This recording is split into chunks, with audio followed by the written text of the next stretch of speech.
lebih utama. Saya katakan begitu. Kebetulan kalau sehat kalau sekolah orang cerita. Anggur orang sekolah itu urusan sehat kabeh, yo kok mesti kayak gitu. Sampai saya katakan begitu. Orang bercerita di disit antara dog karo ayam orang cerita. Pendidikan karo kesehatan itu bagikan dog karo ayam. Orang cerita. Saya betul. Ini saya mau perjuangkan di mana teman-teman yang masih belum beruntung untuk bisa menjadi seorang P3K atau CPNS, kami upayakan betul. Hanya kemarin penutupan tanggal 18 Februari, usulan dan sudah sampai ke kementerian. Ini yang sekarang lakukan. Semoga nanti teman-teman yang masih BB ya, diberi kesempatan segera mungkin untuk bisa diangkat. Amin. Sehingga apa? Saya kalau ditangisi guru apa kepala sekolah itu paling susah. Pak mau utang kula nyutam bahwa guru-gurune kula pensiun. Niki niki gurune kula padahal mulang 20 jam.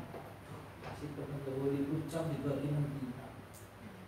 Kayak gitu. Dina Jumat 5 jam pelajaran, dina Sabtu 6 jam pelajaran, dina Senin dikurangi upacara. Begitu jumlahnya pira menko 30 jam saya sampai ke sana Bapak Ibu mikir betul. Semikir betul.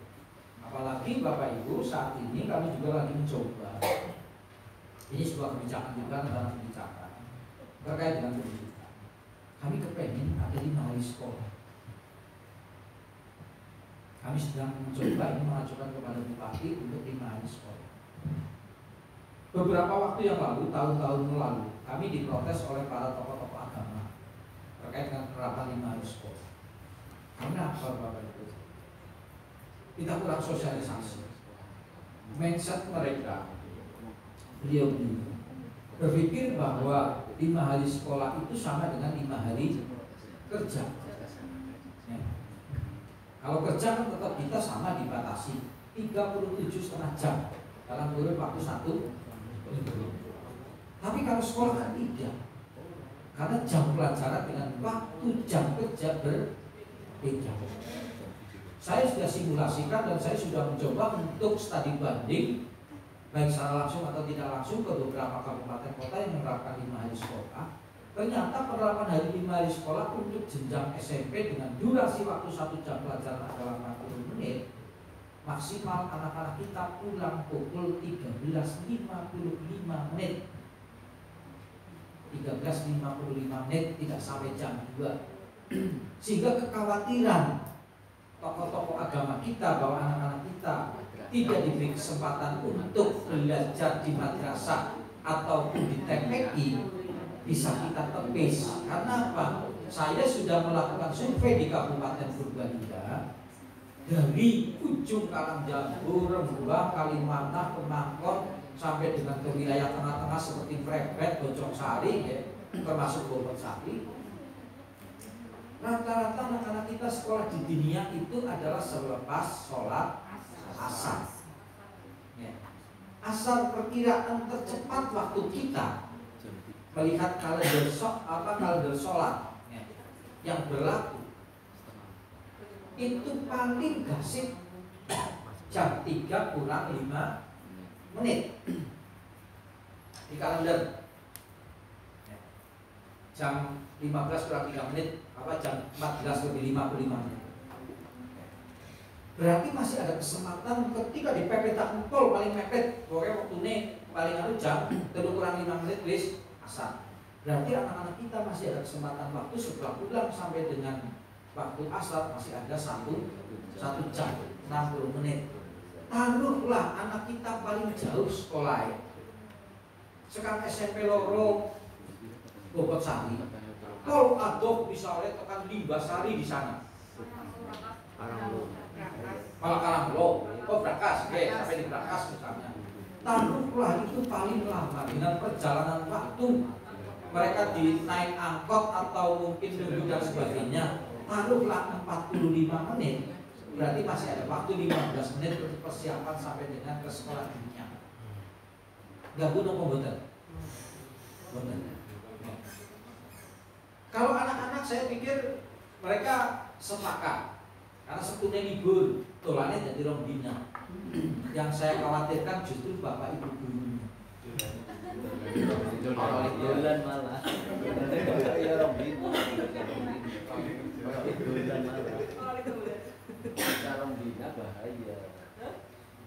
Mentong-mentongna. Dolane rong dina sih. Bapak Ibu yang saya khawatirkan terkait dengan waktunya. Karena mindset sekarang bocah Bali rata-rata gurunya melu Bali. Nah, kalau besok kan tidak. Anaknya pulang jam 13.55, gurunya tetap harus pulang pukul 15.30. Kalau Bapak Ibu masuknya jam 7. Kalau Bapak Ibu masuknya jam 7.30, ya mau kok dulu balik yang jam apa? Ini yang perlu berubah mindsetnya. Lupa gak dulu bocah itu bubar lo kan mau potong sekolahan. Belum nunggu kalau tengah jam tanggung masih sudah jam ini matang gitu. Ini yang perlu kita ubah. Yuk kerjakan tugas-tugas administrasi guru yang saat ini semakin hari semakin banyak. Ini sudah kami godok, sudah kami ajukan kepada Bupati. Semoga nanti akan mendapatkan persetujuan. Yang terakhir Bapak Ibu, dengan melihat pengelolaan pendidikan saat ini, saya terpengen ada role model dalam sebuah sekolah. Terserah nanti kesepakatannya Pak Ariswanto dengan teman-teman guru di sini, sekolahnya pegawai apa gitu. Terserah. Yang penting itu menjadi komitmen bersama, menjadi MOU, Memorandum of Understanding-nya teman-teman di sini.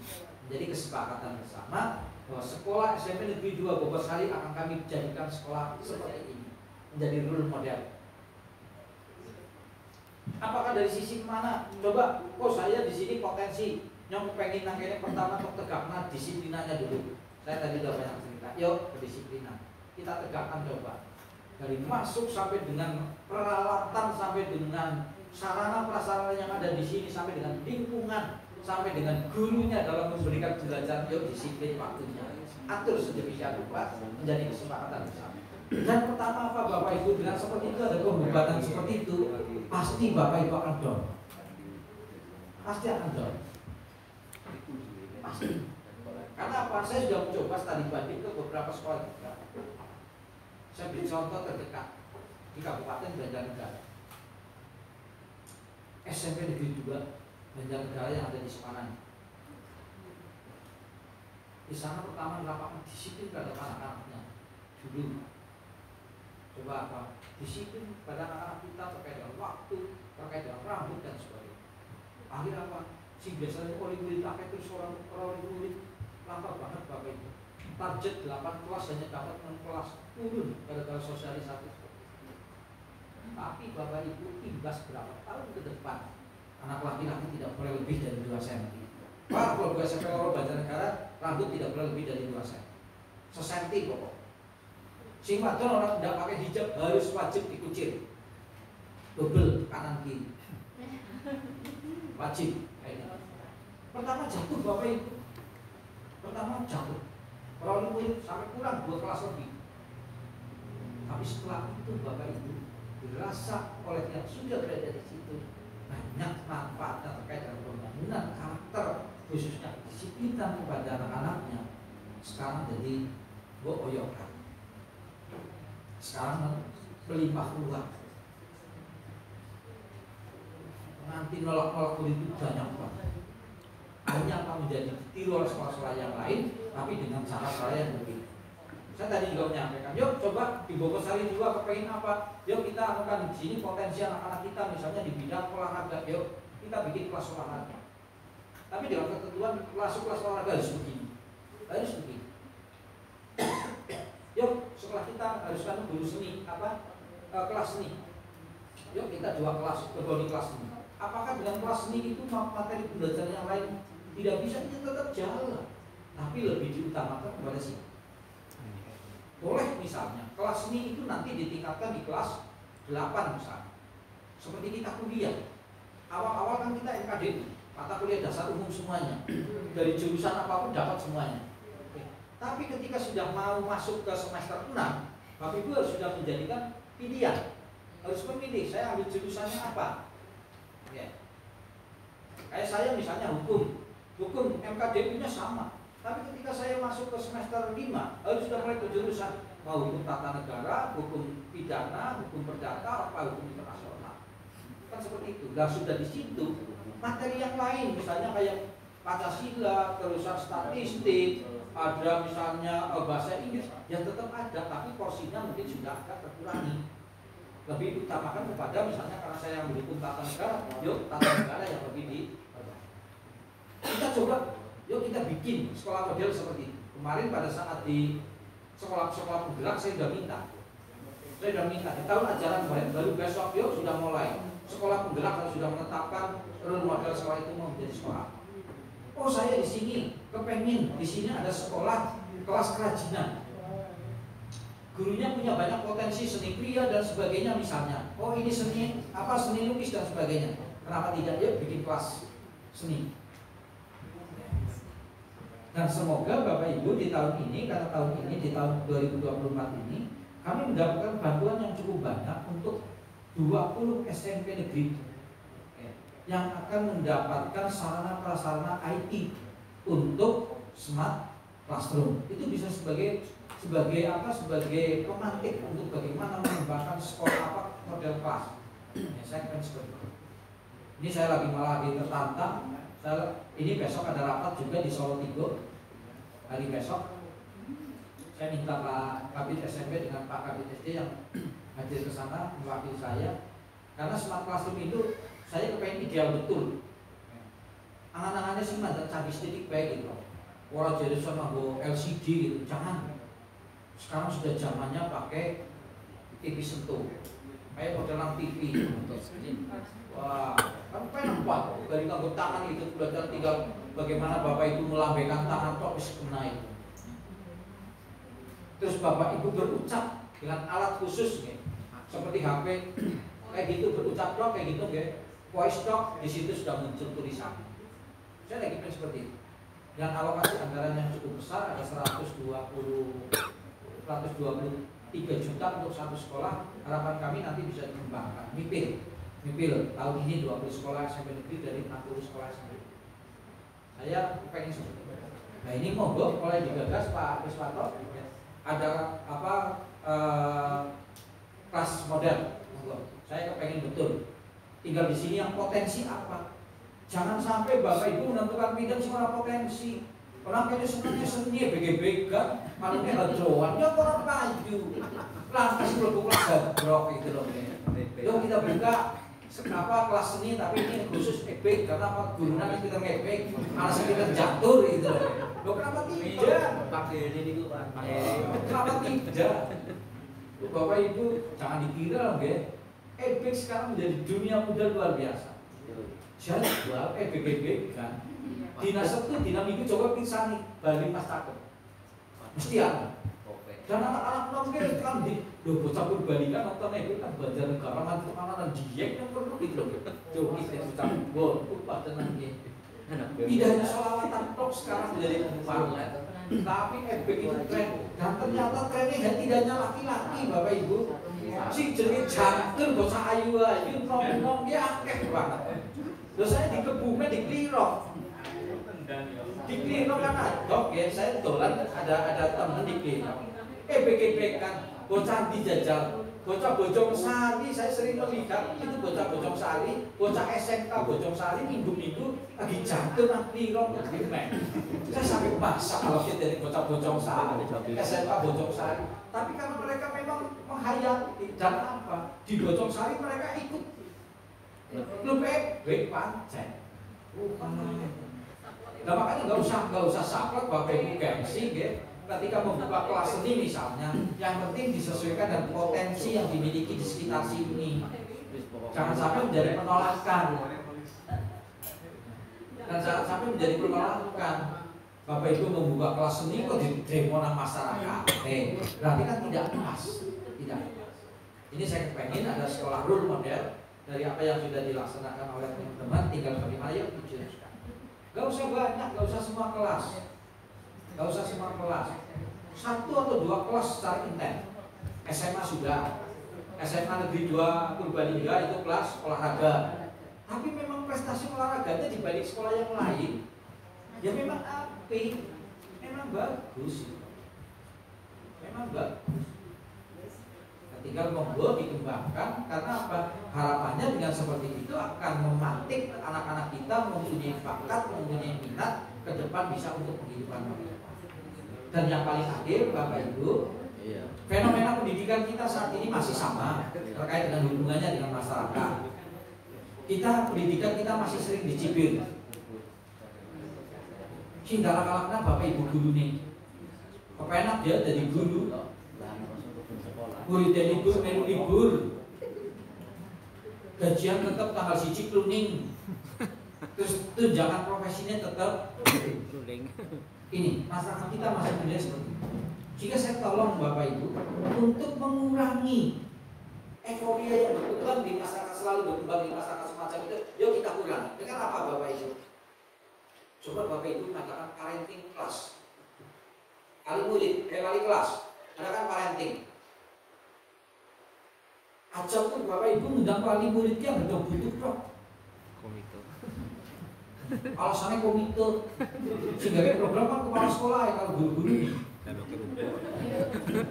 Ngomongin wakil bidang sarpras itu.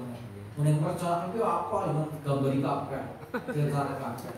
Coba parenting kelas dilakukan tidak hanya ketika kita butuh. Yang pertama apa? Tujuan dari parenting kelas. Yang pertama adalah untuk mensosialisasikan berbagai program sekolah. Yang keduanya untuk mensosialisasikan apa yang sudah, sedang, dan akan dilakukan oleh Bapak Ibu guru. Contoh Bapak Ibu, saat ini orang tua kita tidak tahu anak-anak kita sekarang model pembelajarannya seperti apa, kurikulumnya apa. Orang tua kita tidak tahu. Butuh sebetulnya disosialisasikan kepada orang tuanya. Apa yang sudah dilakukan Bapak Ibu gurunya, apa yang bukti bocah sikil kayaknya malah jadi kayak gini. Bocah sikil malah dolanannya HP terus. Yuk kita jelaskan bahwa HP Android yang biar Bapak Ibu berikan kepada anak kita adalah salah satu fungsinya adalah untuk menunjang pembelajaran. Tolong dalam diawasi. Karena Bapak Ibu memberikan tugas kepada anak untuk mengerjakan ini, cari di Google misalnya seperti itu. Misalnya seperti itu. Itu kan bisa dilakukan, bisa ditepis ketika anak kita membuka ternyata tidak sesuai dengan apa yang Bapak Ibu harapkan. Oke, berarti betul lah. Nah, oke, berarti betul nonton isi orang benar. Ketiganya Bapak Ibu, agar orang tua ikut bertanggung jawab terhadap proses pendidikan anak-anaknya, tidak hanya ditumpukan kepada Bapak Ibu guru. Dan parenting kelas menurut saya tidak usah terlalu lama dan sebagainya, formalitasnya tidak. Parenting kelas bisa dilakukan per kelas Bapak Ibu dengan durasi waktu yang tidak usah terlalu lama. 1 jam efektif selesai. Pak, ya dengan kelas itu B, pelajaran olahraganya kapan? Menggunakan dina jemuah jam ke-1 ke-2 olahraga. Kelas 7A bisa minta, wali kelas 7A bisa minta kepada wali kelas 7B, lu masuk memilih kelas C ya. Kalau parenting bukan orang cukup, paling orang milih kursinya. Milih kursinya kok pindah di situ paling kelas itu A. Belum undang wong tua nih masing-masing siswa. Dan parenting dilakukan bareng-bareng, coba Bapak Ibu. Antara guru dan siswa jagongan bareng. Antara orang tua dengan siswa jagongan bareng. Wong tuanya pemilu sekolah sejam. Dan ini sudah dilakukan Bapak Ibu. Sudah banyak melakukan. SMP Negeri 1 Karangreja jalan. Hari ini setelah kemarin kami adakan IHT di SMP Negeri 1 Bukateja, hari ini Pak Mudiono sudah mulai. Ada beberapa kelas yang melakukan parenting seperti itu. 1 jam saja, 1 jam, tidak usah terlalu lama. Tolong sampaikan programnya sekolah. Dan dampaknya kami melihat seperti di SD Negeri 3 Bukateja, dampaknya positif luar biasa. Anak-anak menjadi berbeda. Karena apa? Gurunya ngarang singgoran. Pak Bu, Pak Benten, anak-anak kita ketika di sekolah sudah diajarkan ketika pagi hari kudu pamitan, sarapan dhisik, pamitan cium tangan karo wong tuane, bali sekolah salaman karo wong tuane, ganti pakaian dan sebagainya. Padahal gurunya ngomong ikan tapi nang wong tua kan boleh itu ya. Bocah sih murid sembarangan guru itu warai penora nang wong tuane udah mungkin jarang berlalu wis diwari kok salaman karo wong tuane. Tapi paling tidak orang tua aja dari percaya kalau guru ini. Oke bocor atau salaman esok padahal di belakang dunia harus salaman. Tapi nyatanya jurus itu betulan di SD Negeri 3 Bukateja dijalankan seperti itu. Menepak Giapo kok topek pol Bapak Ibu. Akhirnya apa? Orang tua membentuk sebuah paguyuban kelas. Kekurangannya kelas Bapak Ibu sampai dengan LCD Bapak Ibu ditukokna dipasangna. Kalau gue cerita kok gurune, ini karena udah jane nggih panten panas, sambil mulang, bocah pada panas, kok nanti pasangin Bapak Ibu, nanti papa. Dijajal jenengan udah mau tua, aku duitnya panas gitu, nang korum apa komite sekolah esok beker, maksudnya nang medsos, nang dari super, oke. SMP loro Bogor Sari kok pada urunan, pungutan liar. Gua anu tuku kipas angin, gurune panas. Kudu kritik gurune mesti ngalasane. Tapi di SD Negeri 3 Bukateja sudah kami lakukan, sudah kembangkan itu. Kesadaran orang tua muncul. Kok tak boleh pakai atau dengan masalah. Untuk minggu si masang gini kok tuh udah mikro. Lo nak sekena mikro kali menikmati. Istri kita juta. Lo listrik orang urunan iki saya kata. Dan ini terjadi Bapak Ibu. Terus keduanya apa coba? Keuntungannya orang tua mau berkomunikasi secara langsung dengan para wali kelas. Bu, Pak kita anak pulau dan ini. Tunggu di mobil orang manut. Akhirnya, kayak gurunya jadi kayak orang pinter-pinteran ngerti satu dunia kinalan. Percaya di PRP, CC jatuh barang. Nas, kenapa sih? Kalau kayak gini-gini tuh guru ngekos.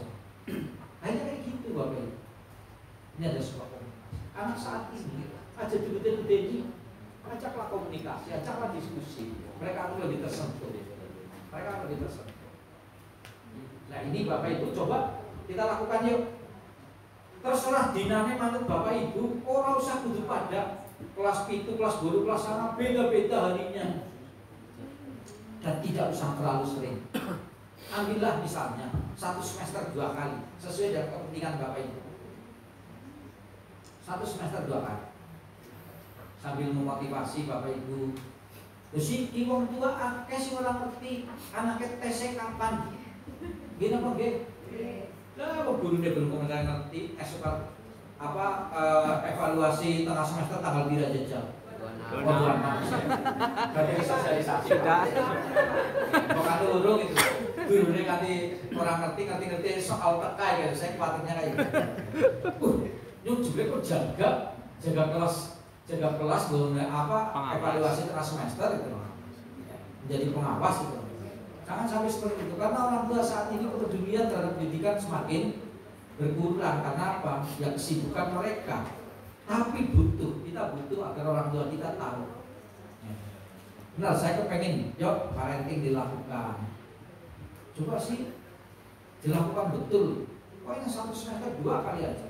Orang 1 bulan membuatnya bosan. Orang senek kan malu sejam tok, 1 jam aja. Bapak Ibu, panggungnya ya. Kalau melihat putra putri Bapak Ibu dalam proses pembelajaran, kok kadang kita ajak ke sawah.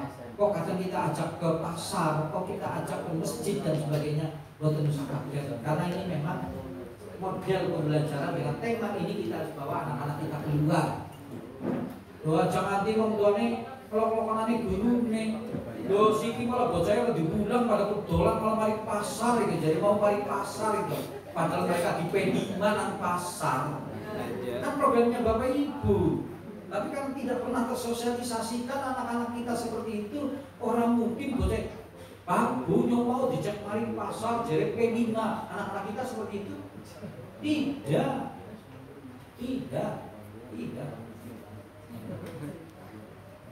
Dan ketika pendekatan seperti itu lebih banyak hasilnya Bapak Ibu. Bapak Ibu sekalian yang hormati, mungkin itu beberapa hal ajakan kami, beberapa kebijakan yang ada di Dinas Pendidikan ataupun dalam metode pembelajaran sebagai kata kunci. Bapak Ibu harus berani eksekusi dan inovasi dalam proses pembelajaran agar pada saatnya nanti lesson study yang Bapak Ibu laksanakan betul-betul akan berhasil dengan mengutamakan kepada 3 aspek, dari perencanaan, dari do maupun dari see yang kita kembangkan. Itu insya Allah teman-teman semua akan bisa mencapai apa yang kita inginkan bersama.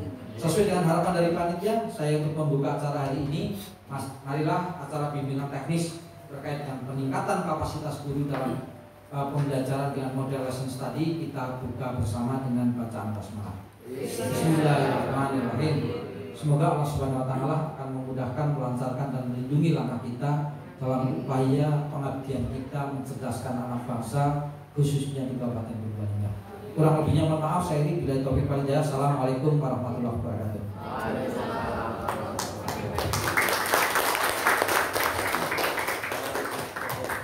Terima kasih kepada Bapak Tri Gunawan Setiadi SHMH. Demikian Bapak Ibu untuk sesi pertama materi kita pelatihan selesai. Nah sebelum nanti kita isoma ada foto bersama Bapak Tri Gunawan. Begitu kita tutup dulu. Setelah ini Bapak Ibu isoma. Begitu, monggo Bapak Ibu untuk berfoto bersama. Pak Heri diatur. Bapak dulu, monggo. Monggo Bapak-bapak untuk berfoto